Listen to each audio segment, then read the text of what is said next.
Louange et remerciements soient rendus au Seigneur. Je voudrais encore ajouter quelque chose en relation avec la sœur et le frère mentionnés précédemment. Il s'agit de la sœur du frère Kupfer. Et il m'a dit dimanche à Zurich que sa sœur n'allait pas bien et qu'elle allait probablement être hospitalisée et que nous devrions prier pour elle. Et c'est ce que nous voulons faire de tout cœur. La sœur Kupfer a ajouté qu'elle ne peut pas comprendre pourquoi des croyants doivent passer par de telles souffrances. Ce n'est parfois pas vraiment facile d'accepter que des croyants et les non-croyants doivent véritablement passer par les mêmes épreuves corporelles. Nous aurions probablement décidé autrement. Nous aurions dit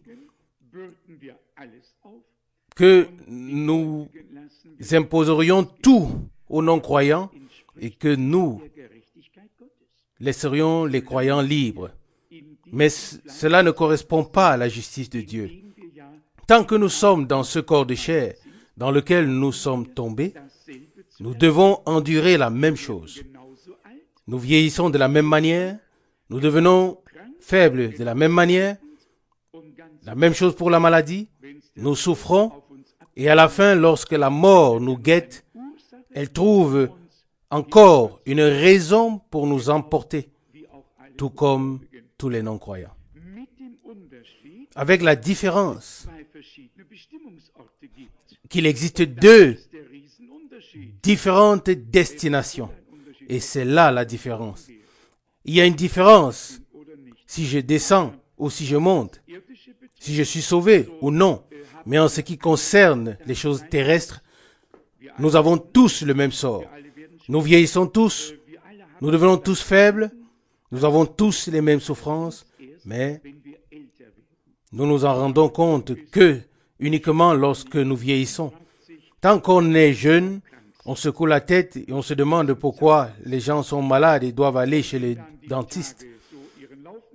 Et puis lorsque les jours passent et que les années s'écoulent, nous suivons tous le même chemin du premier au dernier. Cela ne change absolument rien. Oui, pour chacun d'entre nous. Et c'est une merveilleuse justice de Dieu. Oui, notre Dieu est un Dieu fidèle. Il doit être juste. Il ne peut pas en être autrement. Si Dieu avait 2 poids, 2 mesures, comment pourrait-il juger? C'est impossible. J'ai peut-être quelque chose à dire aujourd'hui pour que les gens ne s'inquiètent pas. Il y a l'inquiétude que quelque chose puisse m'arriver. Vous savez bien qu'il y a encore des gens qui n'ont pas une langue circoncis et ça restera ainsi jusqu'à la fin. Il faut peut-être dire, laissez-les, le Seigneur le leur a ordonné. Il est aussi écrit dans la parole de Dieu, dans le sermon sur la montagne, notre Seigneur dit, dans Matthieu chapitre 5 au verset 10, « Heureux ceux qui sont persécutés pour la justice, à cause de la justice, car le royaume des cieux est à eux. » Verset 11, « Heureux serez-vous lorsque l'on vous outragera, qu'on vous persécutera, et qu'on dira faussement de vous toutes sortes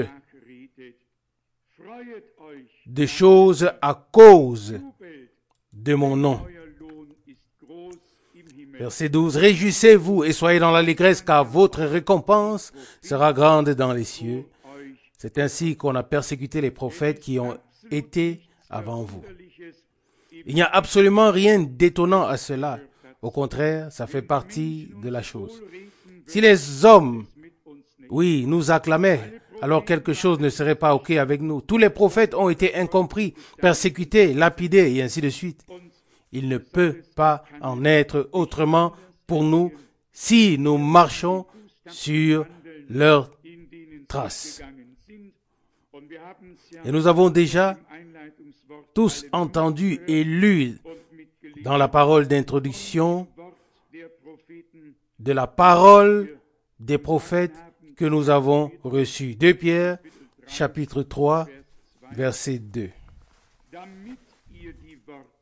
Afin que vous vous souveniez des paroles annoncées d'avance par les saints prophètes et du commandement de notre Seigneur et Sauveur, enseigné par vos apôtres. Amen. Nous nous y tenons fermes. Dieu a parlé par la bouche de ses serviteurs et de ses prophètes, puis il a eu ses serviteurs, ses messagers qu'il a envoyés. Ensuite, le Nouveau Testament a été écrit et l'un s'accorde à l'autre à 100%. Et ainsi, nous sommes reconnaissants à Dieu de tout notre cœur de pouvoir suivre le chemin des apôtres et des prophètes, et cela de tout notre cœur et de toute notre âme. Ce qui m'a particulièrement frappé ici lors de la lecture, c'est la pensée exprimée au verset 5. Verset 5, 2 Pierre chapitre 3. En effet, en affirmant cela, ils ignorent que depuis les temps anciens, il y avait des cieux et qu'une terre existait par la parole de Dieu qui était formée d'eau et au moyen de l'eau. Dieu peut, et il le fait aussi, il peut puiser des masses d'eau de la mer, les placer dans les nuages au-dessus de nous, puis les faire tomber sous forme de pluie, sans que nous n'entendions comment ça se fait. Nous remarquons simplement lorsqu'il pleut et que tout est mouillé. Mais Dieu est le Tout-Puissant. Il a établi les lois de la nature par sa parole dans un ordre et des voies divines. Et cela demeure ainsi. Aucun scientifique intelligent ne pourrait nous expliquer comment ça se passe. Comment Dieu puise l'eau au clair de lune, pas pendant le soleil, puis la fait redescendre. Mais quoi qu'il en soit, je m'en réjouis, car Dieu est sublime en tant que créateur. Il a parlé, et quand il est écrit ici, par la puissance de la parole de Dieu. Dans la parole de Dieu réside la puissance de Dieu. Et Dieu a parlé, et la chose a pris place. Il devait en être ainsi. Et si nous avons aujourd'hui la même parole de Dieu, alors ce qu'il a dit doit se produire, car il est écrit par la puissance de la parole de Dieu. Je crois que l'apôtre l'a exprimé dans l'épître aux Hébreux au chapitre 11, au verset 3, en ces termes. Hébreux chapitre 11, verset 3. C'est par la foi que nous reconnaissons que le monde a été formé par la parole de Dieu. Amen. Les scientifiques ont leur explication, mais les croyants ont un fondement de foi.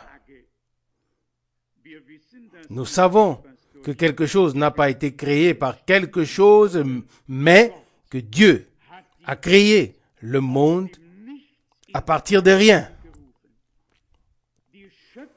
La puissance créatrice de Dieu était dans la parole qu'il a prononcée. Oui, que la chose soit et la chose fut. Que la chose prenne place et la chose était là. Aucune parole de Dieu n'est revenue à vide. Tout ce qu'il a dit s'est réalisé. Qui le reconnaît? Les croyants. Les non-croyants ne peuvent pas le voir, car ils contredisent Dieu. Ils contredisent Dieu. Ils rejettent Dieu. Dieu ne rentre pas dans leur concept. Ils ont une création sans créateur. Et cela n'est pas possible. Nous avons d'abord le créateur, puis la création, qui rend témoignage de la majesté du créateur. Amen. Mais Paul l'a déjà écrit dans Romains chapitre 1, qu'ils ne rendent pas gloire au créateur, mais qu'ils ont été aveuglés et rendent gloire à la créature et qu'à la fin, ou en fin de compte, ils veulent se glorifier eux-mêmes. Nous sommes tout à fait en accord et d'accord avec cette parole. C'est par la foi que nous reconnaissons. Par la foi, celui qui n'a pas la foi ne le reconnaît pas. Il ne reconnaît pas non plus Dieu. Il ne reconnaît pas la révélation de Dieu. Il ne reconnaît pas le plan de Dieu. Il se demande pourquoi Dieu a fait ceci et cela. Et nous ne nous demandons pas pourquoi. Nous lui sommes reconnaissants pour ce qu'il a fait. Amen. Et quand un frère Branham dit, si rien n'était perdu, Dieu n'aurait jamais pu révéler ou manifester sa nature de sauveur. Il n'aurait jamais pu prouver son amour. Il dit que cela n'aurait pas été possible. Tout devait se passer comme cela s'est passé.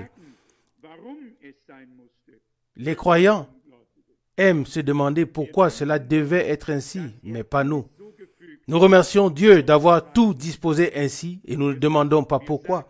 Nous disons simplement, Seigneur, merci de nous avoir sauvés, de nous avoir permis de devenir ta propriété. Hébreux 11, verset 3. Par la foi, nous reconnaissons que le monde a été créé par la parole de Dieu. En sorte que ce qu'on voit n'a pas été fait par les choses visibles.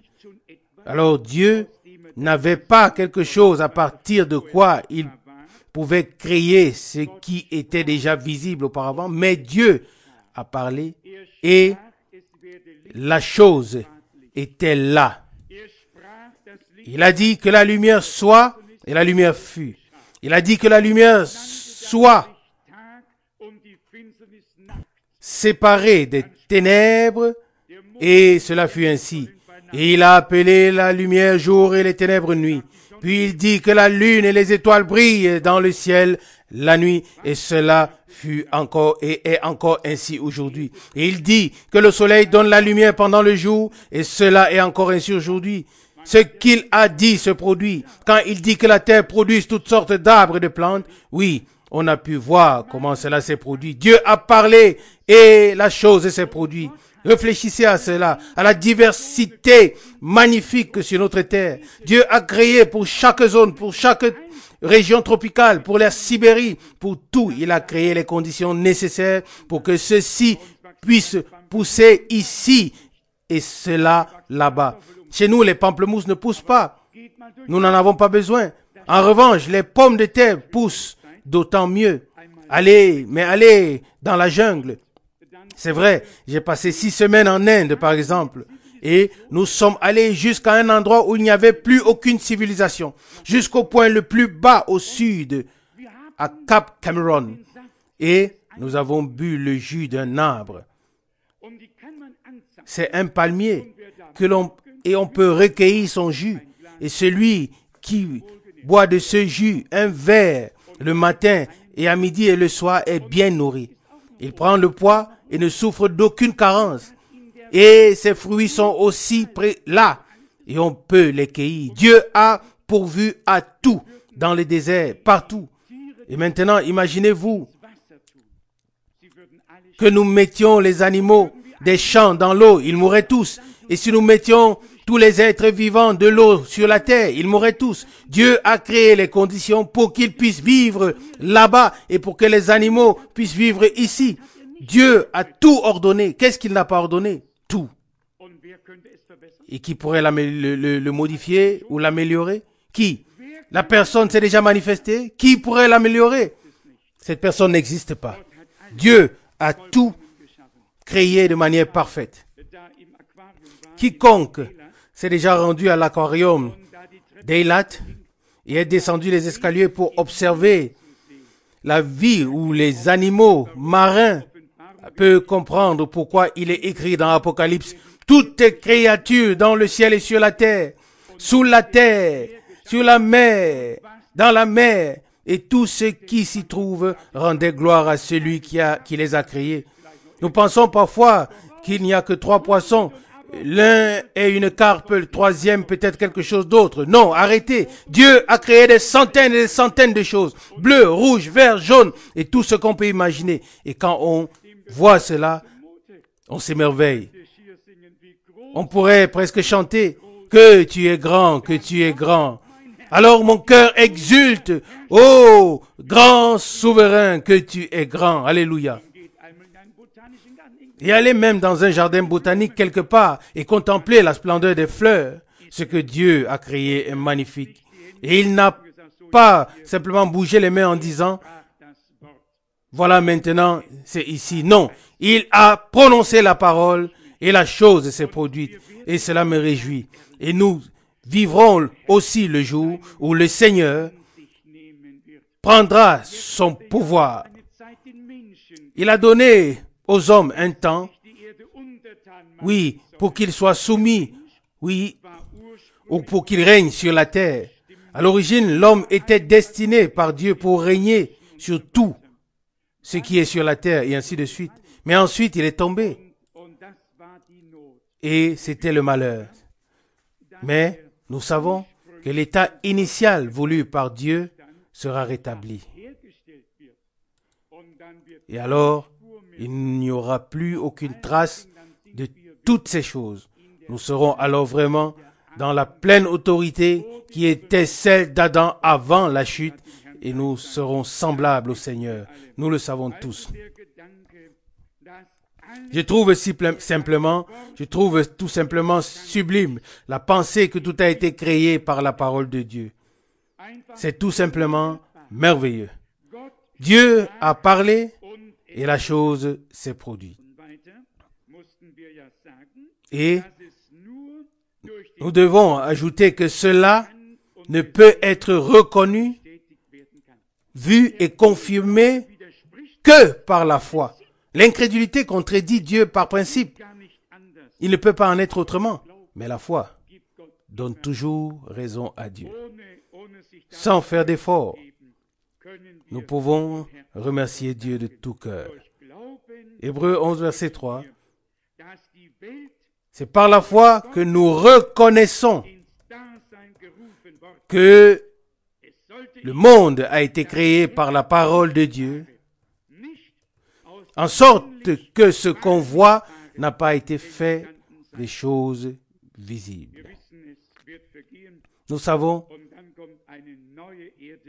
que ce monde passera, puis viendront une nouvelle terre et un nouveau ciel où la justice habitera. Encore une parole à ce sujet, tirée du chapitre 1, verset 2 de l'épître d'Hébreux. Il y a en fait question d'une question de notre Seigneur, à notre Seigneur. Il est question de notre Seigneur dans ce verset. Hébreux chapitre 1, verset 3. Celui-ci est le reflet de la gloire, de sa gloire et l'empreinte de sa personne. Il soutient l'univers par sa parole toute puissante. Il n'a pas seulement prononcé la parole toute puissance et appelé les choses à l'existence. Il soutient tout. Il a établi ses décrets et tout est soutenu par la toute puissante parole prononcée par Dieu. Quand le Tout-Puissant parle, c'est une parole toute puissante et elle est alors valable dans les cieux et sur la terre pour tous et en tout point. Nous avons remarqué ce qui est encore écrit ici de notre Seigneur. Au verset 3, celui-ci est le reflet de sa gloire et l'empreinte de sa personne. Cela nous fait penser, oui, aux paroles de Frère Branham. Nous n'aurions pas connu à quoi ressemble Dieu, qui est Dieu, et ce qu'est Dieu s'il ne s'était pas révélé personnellement à nous en Jésus-Christ. Tout à l'heure, j'étais assis à mon bureau et j'ai réfléchi à cela. La doctrine la plus stupide qui ait jamais existé sur la terre est la doctrine de la Trinité. Un Dieu à 3 têtes ou un Dieu avec 3 personnes depuis toute éternité. Comment 3 peuvent-ils être un? Les gens ne savent même pas compter jusqu'à 3. Mais qu'est-ce que c'est? Qu'a vu Frère Branham? La massue triangulaire avec laquelle une femme était frappée à plusieurs reprises. Et il dit que cette femme représente l'Église. Et puis, il est arrivé, oui, il a avancé, ses muscles sont devenus énormes. Vous connaissez tous cette histoire. Vous, les sœurs qui lisez, vous pouvez me dire tout ce que Dieu a encore promis et fera. Je m'adresse à vous, ici devant. Vous, les sœurs qui avez beaucoup de temps pour lire, un jour j'aimerais bien avoir une liste de vous. Les sœurs ont aussi leur place, ne vous méprenez pas. J'aimerais vraiment savoir tout ce que Dieu a promis, ce qui s'est déjà accompli et ce qui reste encore devant s'accomplir. Aujourd'hui, j'ai lu une lettre, par exemple, dans laquelle un homme dit aux gens dans l'assemblée ce qu'ils ont et ainsi de suite. Pas leur nom, bien sûr, mais s'ils ont mal de ventre et ainsi de suite. Et le frère écrit, nous étions comme transportés dans une réunion de frère Branham. C'était tout simplement merveilleux. Et j'ai moi-même déjà été dans de telles réunions en Hollande, à Breda, à Londres, et ici et là. Et selon moi, ce ministère était le signe du Messie. C'est ce que frère Branham a dit. Et il a également dit que les 2 premiers signes seraient imités, mais que le 3e signe, le dernier, que Dieu accomplirait ou ferait, il ne pourrait le révéler à personne et que ce 3e signe ne pourrait pas être imité. Maintenant, il y a des gens qui attellent quelqu'un à la charrette pour le tirer afin de mettre de l'ambiance dans l'assemblée. Mais nous nous demandons si cela est vrai. Je me souviens de cet homme, un évangéliste de renommée mondiale, originaire du Liban. Il avait également aussi écouté frère Branham et j'ai fait sa connaissance. J'ai prêché dans son assemblée à Beyrouth, au Liban. Puis, il est venu plus tard en Hollande. Et je ne critique pas. Je vous pose simplement la question. En tout cas, après la prédication, il a soudainement déclaré, maintenant l'Esprit de Dieu va parler par moi et le Seigneur va révéler tout ce qui se passe ici. Et c'est ce qui s'est passé. Je me souviens particulièrement d'un cas où il a dit, ici il y a un couple qui est très affligé parce que leur fils a quitté la maison et qu'ils n'ont plus aucun signe de vie de lui depuis telle date. Et il a dramatisé la chose à un tel point. Et j'étais assis au bord de la chaise, attendant que cet homme dise, je demande maintenant au couple tel de se lever. Mais cela n'est pas venu. J'ai attendu en vain. Et il dit, maintenant il y a quelqu'un qui a le mal d'estomac, une dame âgée. Et je me suis dit, pas avec moi. Si c'est un mensonge, alors sans moi, pas avec moi. Je peux venir ici, devant une assemblée d'environ 1000 personnes, et dire ceci et cela à l'assemblée. Tout le monde serait stupéfait qu'on puisse construire un 2e bâtiment. Et je suis alors l'homme qui a acclamé. Et les gens disent, oh, quelle bénédiction était parmi nous. Le Seigneur a parlé. Le Seigneur n'a pas parlé. Des imposteurs, des imiteurs se tenaient sur la plateforme et rien d'autre. Maintenant, vous allez dire, frère Franck, as-tu le droit de juger ainsi? Écoutez les prédications de frère Branham et vous allez constater qu'il n'a pas comparé le signe du Messie avec des guérisons, avec des miracles et des signes, ni même avec la révélation de la parole ou avec l'ouverture des 7 sceaux. Mais, Qu'est-ce que l'ange lui a dit?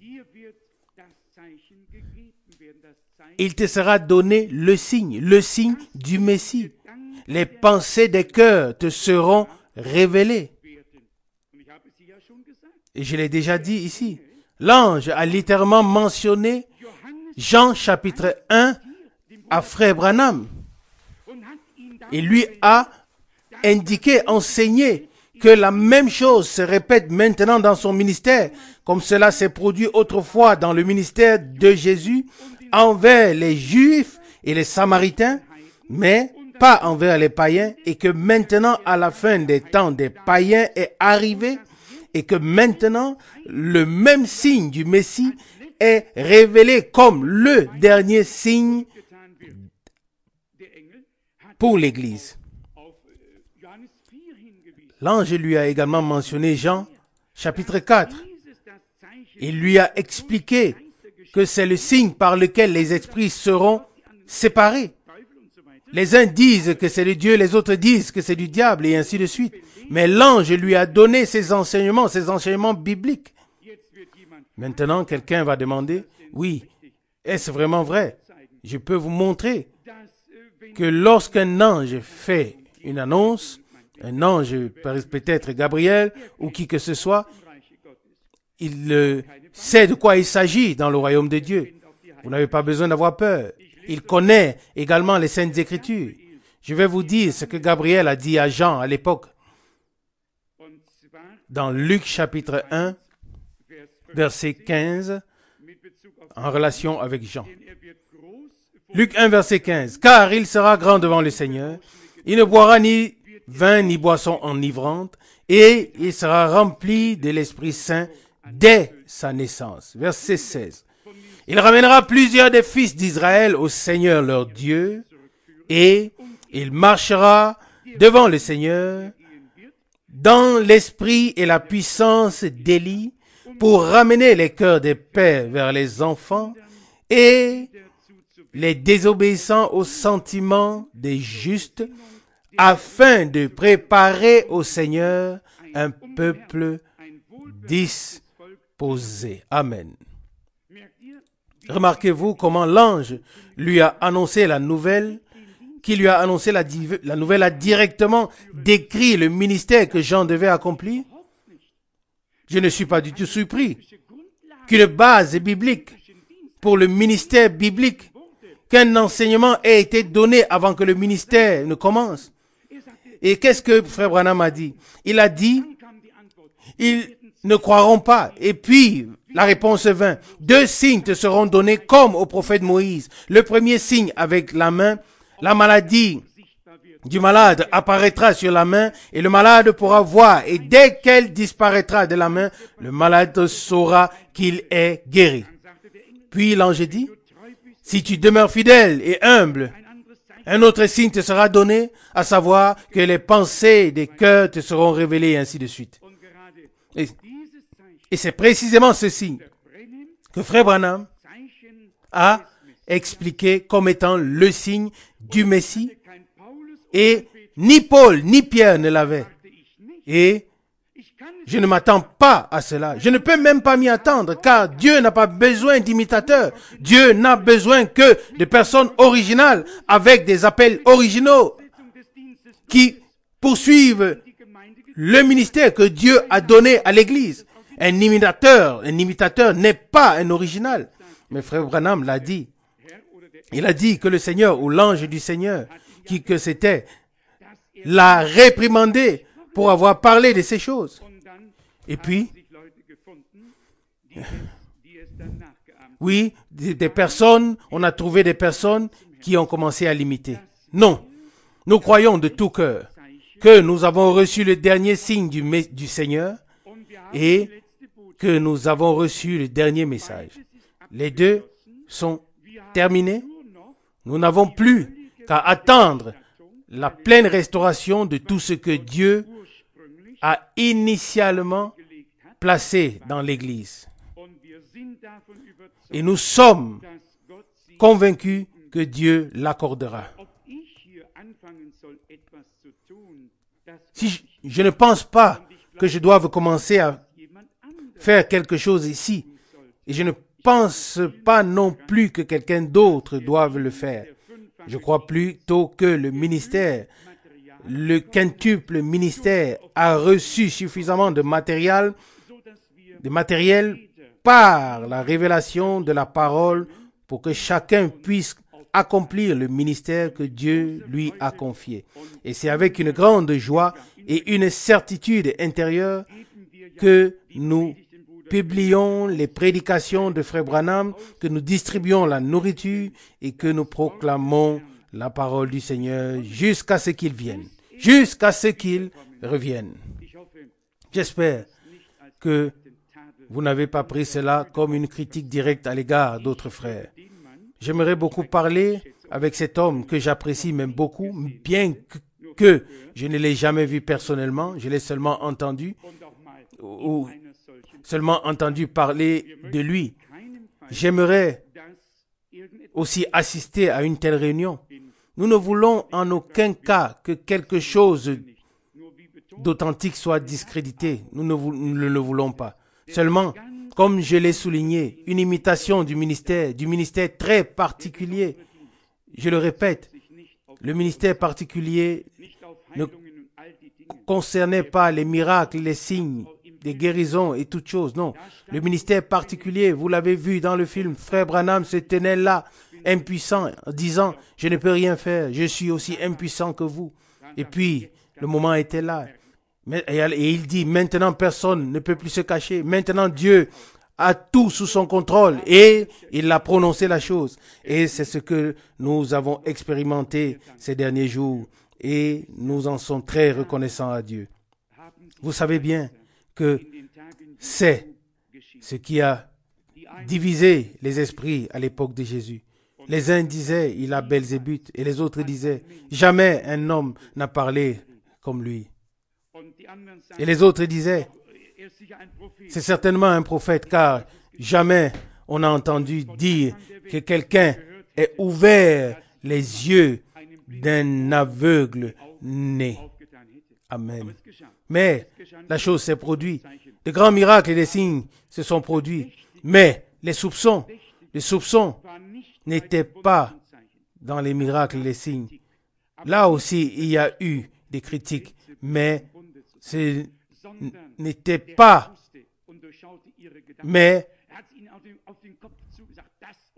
ce n'était pas des soupçons d'être de connivence avec Belzébuth, car le Seigneur connaissait et voyait clair dans leurs pensées.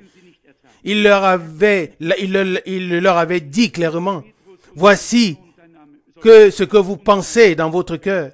Et il ne pouvait pas le supporter. Il ne pouvait pas le supporter. Le Seigneur pouvait dire à Pierre, tu es Simon, ton père, ton nom, tu es Simon, ton nom est Pierre, ton nom sera Pierre. Le nom de ton père est Jonas. Il savait tout cela. Et les scribes pensaient, imaginez-vous, il ne connaît même pas cet homme. Puis Nathanaël arrive et il lui dit, avant que Philippe ne t'appelle, quand tu étais sous le figuier, je t'ai vu. Et les scribes disent, oh mon Dieu, qu'est-ce que cela signifie? Mais c'était ça les points. Il dit à la femme au puits, va chercher ton mari. Et elle dit, je n'ai pas de mari. Tu en as eu 5 et celui que tu as maintenant n'est pas ton mari. Oh, elle dit, nous savons que lorsque le Messie viendrait, il nous dira toutes ces choses qui tu es. Qui es-tu? Et il dit, je le suis, moi qui te parle. Fin. Plus de questions. La cruche pour puiser l'eau resta là. Et elle courut dans la ville et dit, venez voir, j'ai trouvé, n'est-ce pas le Messie? C'était le signe du Messie. Et vous l'avez entendu dans presque toutes les prédications lorsque Frère Branham commençait le service de guérison, où cette manifestation du don de ce ministère particulier avait lieu. Je dois avouer honnêtement que j'avais parfois pensé, tu aurais pu t'épargner cela, car lorsque l'on traduit de nombreuses prédications, on trouve toujours la même introduction, toujours la même chose. Pourquoi la même chose revenait sans cesse? Il prêchait dans des différents endroits. Il devait chaque fois établir d'abord le fondement biblique afin que les gens sachent qu'il n'avait pas affaire à un homme qui devinait, n'est-ce pas, qui disait parfois vrai ou parfois faux. Non, cela n'était pas le cas. C'était un ministère dont Frère Branham pouvait dire, si un homme peut se présenter sur la terre et dire que ce qui lui a été dit n'était pas vrai, alors ça veut dire qu'il est un faux prophète. Il s'agissait vraiment de ce ministère infaillible de Jésus-Christ en tant que signe du Messie dans l'Église, sur base de laquelle les hommes devaient fonder leurs décisions. Ça, c'est là, oui, c'était là le point qu'ils ne pouvaient pas comprendre. Et d'autres, oui, ont naturellement pensé, ah bon, essayons ça aussi. Nous allons essayer aussi. Oui, et c'est ce qu'ils font. Nous n'allons pas l'essayer. Nous n'allons pas l'essayer. Nous savons ce que Dieu a promis. Il a promis qu'il devait envoyer un prophète, mais il a aussi dit que tout comme Jeannès et Jambres se sont levés, des gens se lèveraient aussi dans les derniers jours. La question est toujours la même. Où appartient quoi? Dieu, par Dieu, nous nous sommes donné la mission de ne rien présenter d'autre que la proclamation biblique et de ne pratiquer que ce qui est divin. Tout doit être conforme aux Écritures. Et nous sommes reconnaissants qu'il nous a secourus jusqu'à ce jour. À votre avis, combien de fois l'impatience me gagne? Et ce n'est pas seulement vous, mais moi aussi, je me sens parfois très très mal. Mais mieux vaut attendre, mieux vaut rester silencieux jusqu'à ce que Dieu fasse quelque chose. Et alors, nous aurons encore assez de temps pour aller de l'avant avec le Seigneur. Alors, ce ne sera plus, oui, un essai.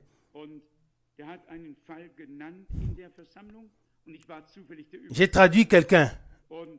Je ne sais pas si je l'ai déjà dit ici. Il a mentionné un cas dans une assemblée et j'étais justement le traducteur. Et il a parlé d'un homme qui devait avoir quelque chose. Et un homme ne s'est pas manifesté, mais une femme s'est manifestée. Et il a dit, il peut aussi s'agir d'une femme. Et bien sûr, j'étais complètement bouleversé. J'ai déjà expérimenté certaines choses personnellement et je me suis fait ma propre opinion. Mais je ne veux pas refaire ce que j'ai fait aujourd'hui et être aussi critique. Au contraire, nous voulons tout laisser entre les mains du Seigneur et il fera tout ce qu'il faut. Il ne permet que ceux qui travaillent pour notre bien. Parfois, nous ne le comprenons pas, mais cela fait partie de la chose. Nous ne pouvons pas le comprendre ou le classer, mais il l'a déjà classé et il dit que cela fait simplement partie du grand programme de Dieu dans ces derniers jours. Qui désire que Dieu fasse quelque chose véritablement parmi nous, oui, à travers nous aussi, il est grand temps. Qui est prêt à aimer les uns les autres, à veiller vraiment à ce qu'il n'y ait plus rien qui puisse nous séparer du Seigneur.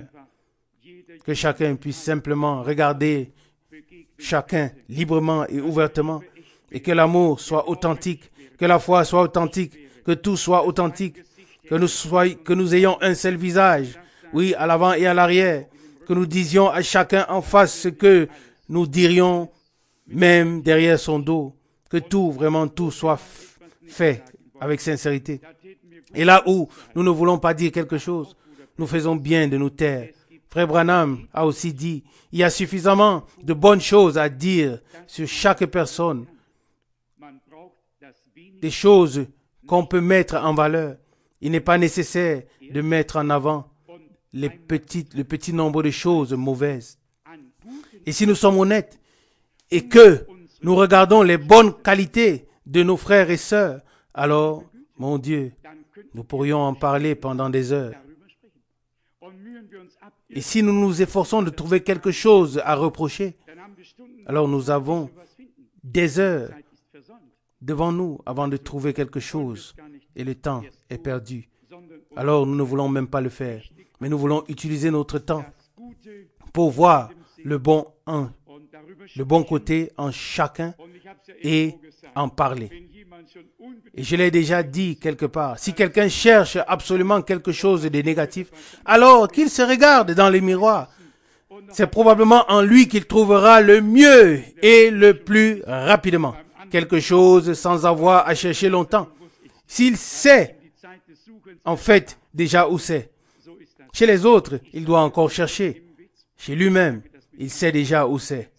Cela lui évite de perdre le temps à chercher, n'est-ce pas? C'est comme ça. Je ne le dis pas pour plaisanter. Je le dis avec toute la sincérité et j'aimerais que cela soit pris avec humour, mais au sérieux. Arrêtons vraiment tout ce qui pourrait nuire et rappelons-nous que nous sommes les membres d'un corps, que nous avons été assemblés, que nous appartenons les uns aux autres, que lorsque un membre souffre, tout le corps souffre. Si tu ne le ressens pas, quand un membre souffre, alors quelque chose ne va pas.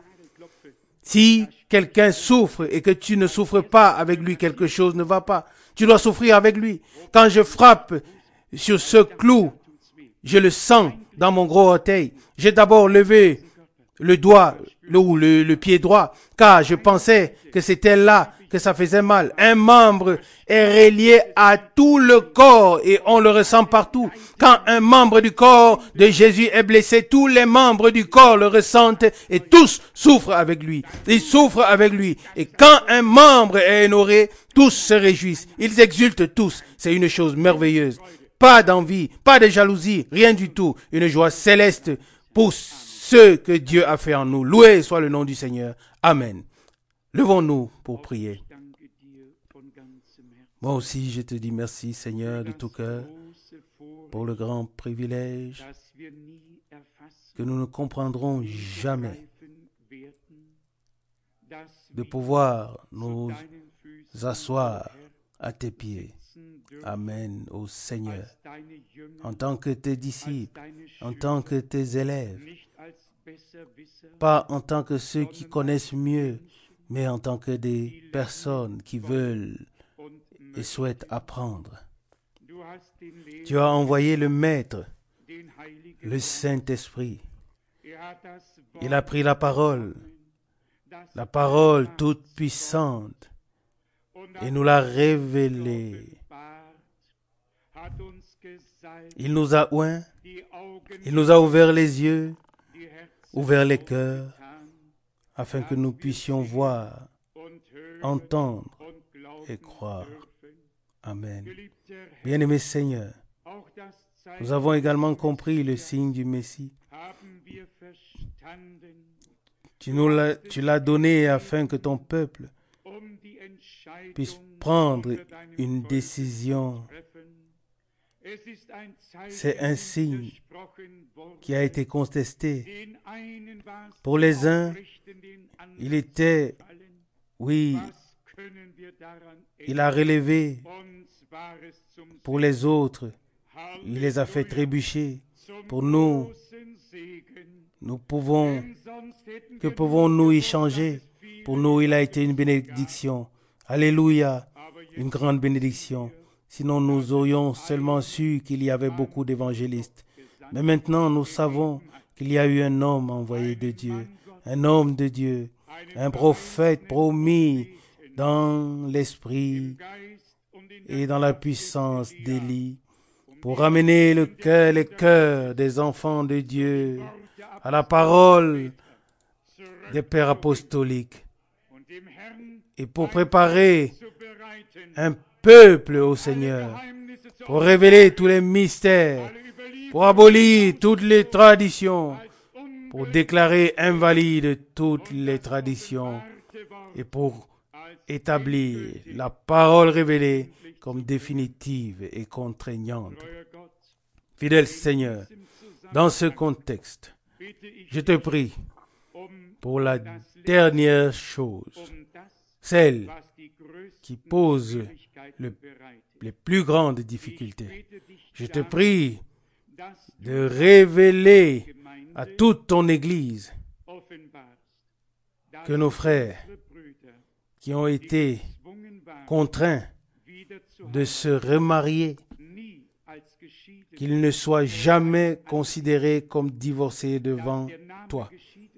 Que le nom divorcé n'existe pas du tout dans ta parole, qu'il n'y figure pas du tout. Nous te prions, ô Dieu, ensemble, d'ôter aussi cette souillure, cette honte, et de nous donner la clarté totale sur le fait que nous ne devons plus juger avec 2 poids, 2 mesures et ne plus juger ou donner notre opinion, mais remercier Dieu de nous avoir épargnés. Seigneur, aide-nous en toutes choses. Nous retirons nos chaussures, car nous savons que tu as parlé. Et nous ne permettons pas que les hommes dénigrent ce que tu as révélé et dit dans ta sainteté. Que tous les hommes se taisent et que toi seul puisses parler. Seigneur, bénis-nous tous. Nous te remercions également pour les témoignages, en particulier pour ce que Frère Schmidt a dit ici.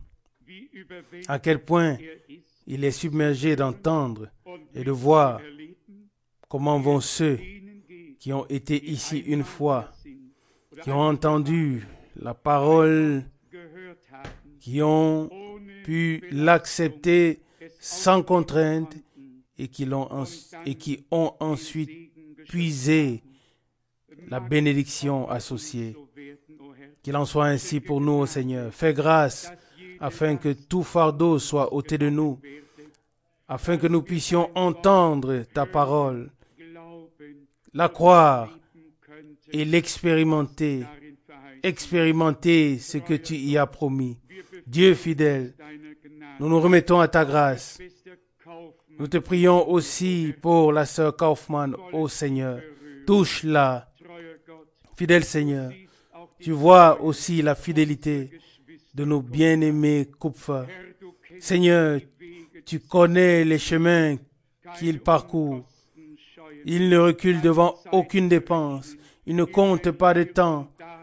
Ils sont toujours là et là, ô Seigneur.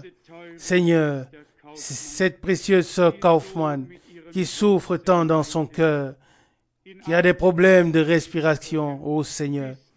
N'est-ce pas toi qui as insufflé le souffle de vie à l'homme? Tu peux faire en sorte que le cœur fonctionne pleinement et que les poumons travaillent à nouveau comme il se doit et comme il convient. Toi qui as créé l'homme, ne peux-tu pas le réparer? Ne peux-tu pas le guérir? Ne peux-tu pas remplacer une partie? Tu le peux, Seigneur. Et nous te prions, Seigneur. Touche-la et guéris-la par ta puissance pour l'honneur et la gloire de ton nom. Alléluia. Bien-aimé Seigneur, nous t'apportons aussi toutes les autres requêtes, ô Dieu. Et nous te prions également d'être avec nous ce week-end. Ah Seigneur, nous sommes livrés à toi. Tu sais comment je pense parfois dans ma misère, comment je me sens et comment je ne veux plus prêcher au Seigneur. Pardonne-moi, oui, toute contestation. Fais-moi voir que tu es revenu à Sion, que ton Église est à nouveau ton temple, où tu habites, où tu règnes et tu agis. Bénis mes bien-aimés frères, bénis Frère Rousse, bénis tous les frères qui ont des tâches à accomplir ici dans l'Assemblée, Seigneur.